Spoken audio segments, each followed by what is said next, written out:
ভাইজান, একবার ভাবো তো, তুমি মারা গেছ, ঘরের সবাই কান্না করতেছে, তোমার জানাজা হইতাছে, কবরে শুয়ে সবাই চলে গেছে, এইবার তুমি একলাই মাটির নিচে অন্ধকারে।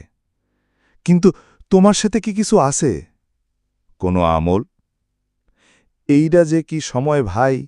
আগে গুনাহ করত মানুষ লুকাইয়া, এখন গুনাহ হইছে স্ট্যাটাস। নেকি করলেই সবাই বলে, ও তো হুজুর হইছে নাকি?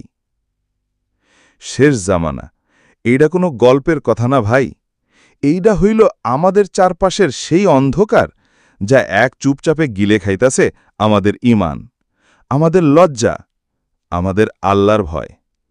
মসজিদে ফজরের সময় ইমাম আর গুটি কয়েক বুড়া, কিন্তু একখান কনসার্টে হাজার পোলাপান দৌড় দিতাছে, মাথা নাড়ায় গানের বিটে, কিন্তু কোরআনের সুরে কয়, এইটা একটু বন্ধ করো না ভাই, কানের ভিতর ঝনঝন করে।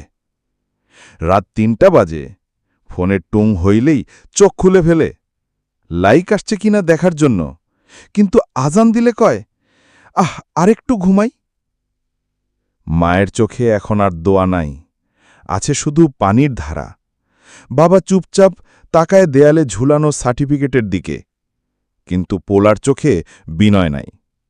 পোলাপানের হাতে এখন মোবাইল, আর মুখে আল্লাহু আকবার নাই, শুধুই গেম, রিলস আর টিকটক। ঈমান হইছে বাত্তির মতন, টিমটিম করে জ্বলতাছে। একটুখান ভুলে যদি নিভে যায়, পরে আর জ্বালানো যাইব না ভাই।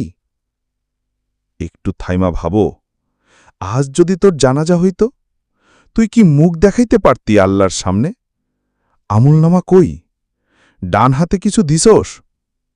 ভাইজান, সময় শেষ হয় নাই, রহমান এখনও ডাকতেছেন, ফিরে আসো আমার দিকে। আমি তো সেই, যিনি তোমার চুপি চুপি কান্নাটাও শুনি, তোমার হার্টের ভেতরের কষ্টটাও জানি। এই দুনিয়াটা চিরকাল থাকার না ভাই।